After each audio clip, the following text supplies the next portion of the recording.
I thought it was all over. Nope. They roll coverage.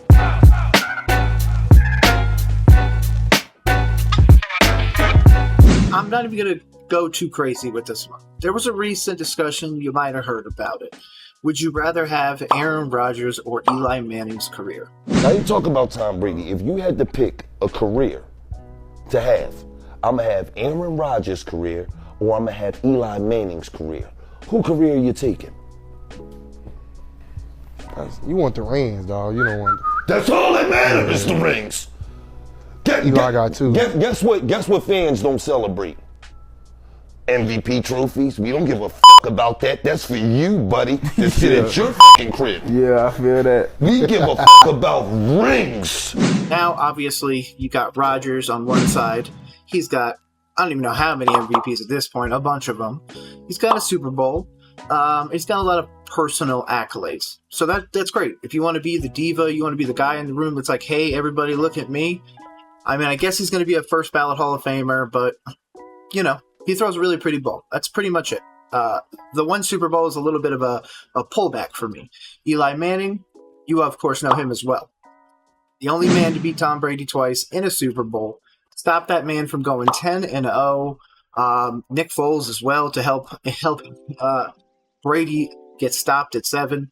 But I don't know. Would you really think about taking Rodgers over Eli? The reason why I say that is because when we think about the pantheon of players, of course Rodgers is going to be up there, but he's up there for his personal accomplishments. He's smart, of course. The touchdown-to-interception ratio can never be ignored.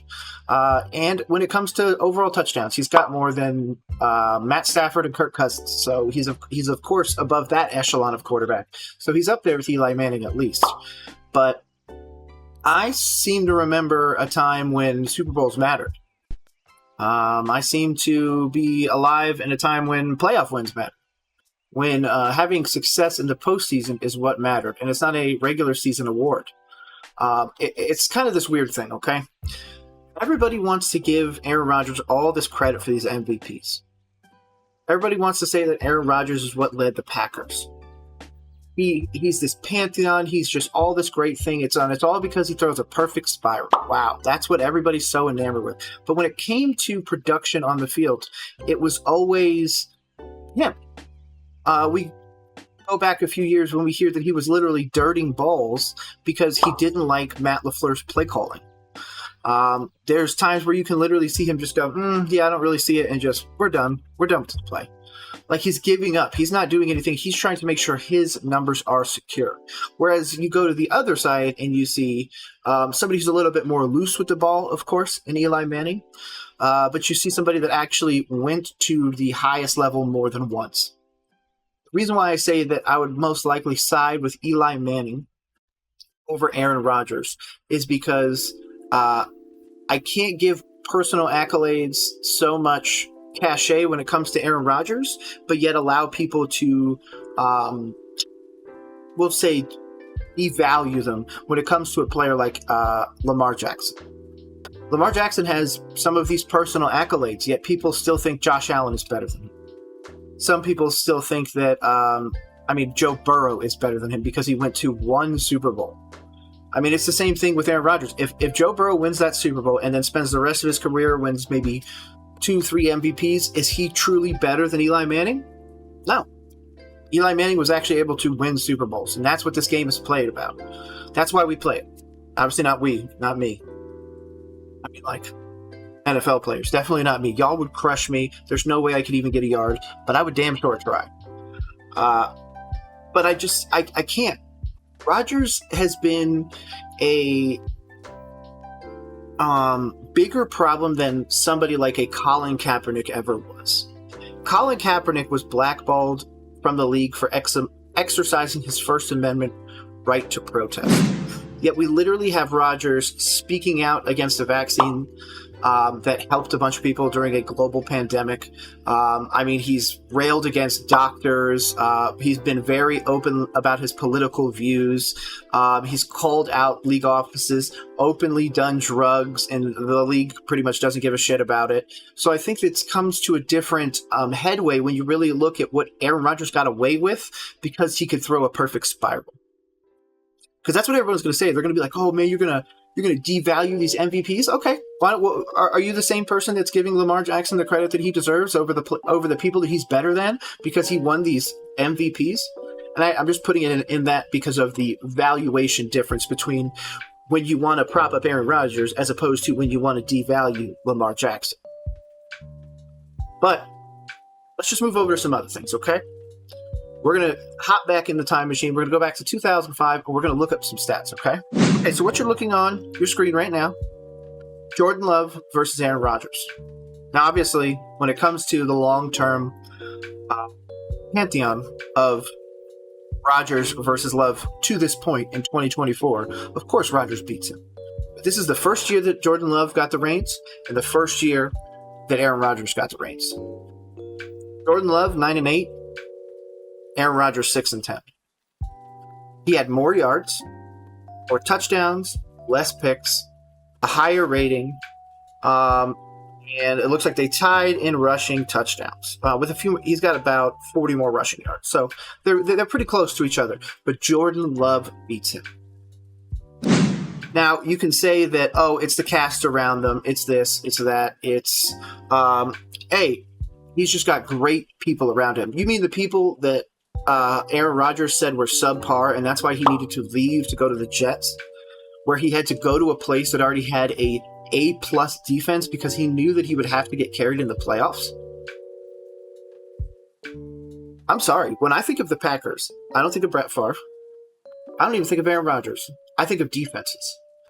I personally think of Charles Woodson. I always see the Packers as a defense-first organization. I don't know why. Obviously, they've had the gunslinger in Brett Favre and Aaron Rodgers. I just never jumped over to that bandwagon. I've actually, if you've checked out my videos, have been a very open hater of Aaron Rodgers. I'm sorry, but fuck that guy. If any of these other quarterbacks had done what he did, they would be out of the league. But he gets a pass because he throws, again, a pretty spiral. I'm not going to give him a pass on that. I'm sorry. But as we move forwards into these more gifted quarterbacks, more focused quarterbacks, I think the bar is going to continually ratchet up. The reason why I say that is because if all you need is 3 MVPs and a 1 Super Bowl appearance and 1 Super Bowl win, to be in a top 5 quarterback of all time, man, Lamar just needs what, another MVP or 2 and then a Super Bowl win, and he's got this. I mean, he's already got a few MVPs. So what's the deal? Then they're going to say it'll be some other criteria. Why somebody like a Lamar? Why somebody like I don't know, insert quarterback here with a bunch of MVPs but never won a Super Bowl? Why they're not the same? Oh, because Aaron Rodgers is so much smarter. He's so much this, he's so much that. But yet we ignore the circumstances and the reason why those stats are the way they are. He dirted the ball when he didn't like what he saw. He's a very soft when it comes to media pressure. He can't take any criticism. He is very open and just thinks that he's smarter than everybody else in the room. But if he was so smart, he'd have more than 1 MVP. Because if you would take Aaron Rodgers over Eli Manning, you want personal accolades. You don't want team accolades. You don't want to go out there and hold the Lombardi trophy. You want to go out there and hold an MVP and be like, look at me, look at me. That's the difference. The people that are picking Aaron Rodgers are picking him because, oh, he's got some MVPs. Okay?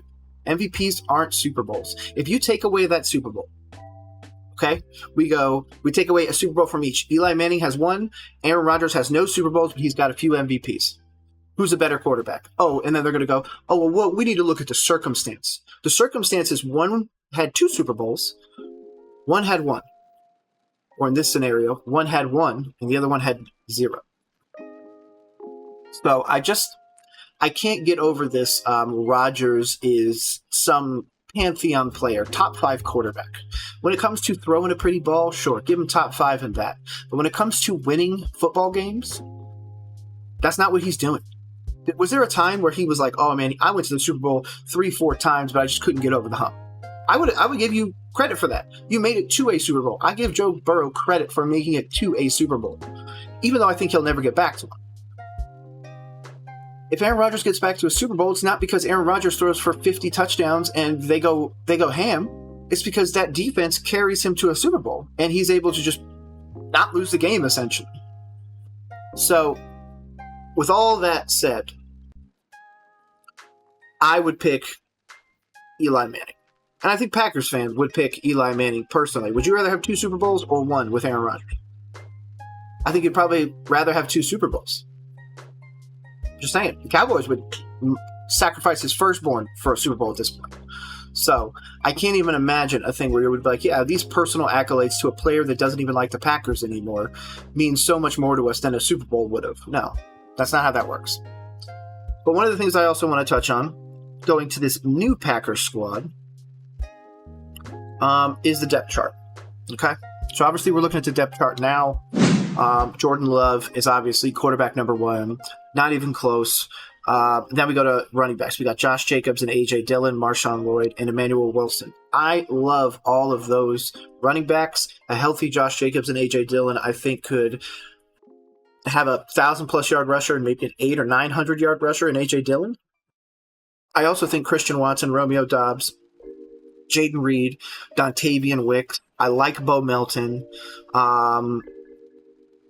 Most of the other ones, I don't really watch a whole lot of film on the later wide receivers. So Grant Dubose, Samori Toure, Julian Hicks, all those guys. I'm not exactly sure on those. So those ones I'm going to have to do some research on.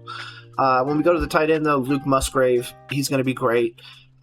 Offensive line could obviously use some upgrades here in the future, but it's going to be serviceable enough for this year. I do think Jordan Love will most likely end up in a playoff victory again. Defense, again, this is where I think of the Packers. Shout out to Jair Alexander, Isaiah McDuffie, Edgerrin Cooper, Quay Walker, Rashawn Gary, Kenny Clark, Preston Smith, Stokes, McKinney. I mean, just that right there. If you gave that to me right now on my personal Carolina Panthers team, we would win the division. That is a division-winning defense right there. You guys can do it. The only thing you guys are going to run into is that incredibly tough NFC North. And then, of course, when we finally move over to your special teams, Andros Carlson I like. Punt returner being Jaden Reed is interesting. Kaizon Nixon for your kick returner. I like it. I like where you guys at it. And then, of course, Daniel Whelan for your punter. The punting thing is going to be an interesting one, the kickoff rules and all that. But again, that NFC North, it's going to be a tough one. You obviously have Caleb Williams with that ridiculous offense now. Aroma Dunze, Keenan Allen, DJ Moore, arguably the best wide receiver core in the league for a rookie. It's definitely the best. But overall, in that division, it is up there. And then, of course, you got J.J. McCarthy over in Minnesota with Justin Jefferson and Jordan Addison. Then you got Goff, just got another contract. The Sun God. I mean, it's just going to be a crazy year for that division. I wouldn't be surprised if this was going to be that division from a few years ago that ends up with 3 playoff teams, as opposed to the South, which is probably going to end up with 1. So, yeah, it's going to be a really defining year if you're a Packers fan. Again, I haven't been a Packers fan until the minute Aaron Rodgers walked out that door. The minute he walked in there, I am fully embracing Packers Nation. I don't want to side with somebody who was alleged to have stolen money from the poorest state in the United States, nor somebody who just does the crazy stuff that Aaron Rodgers has done. I think that you guys have such a clean organization. You guys do it the right way. You build.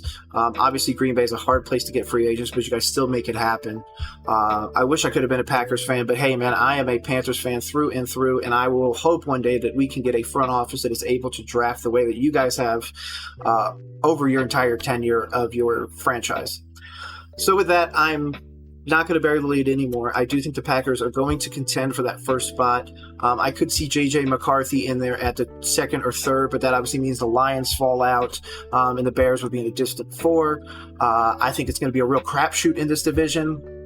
I could see a situation where Chicago ends up number 1. I could see a situation where J.J. McCarthy comes out there and Jordan Addison and Jefferson are just electric. Again, I could see a situation where the Sun God and Jared Goff just go crazy and that defense up in Detroit just rolls.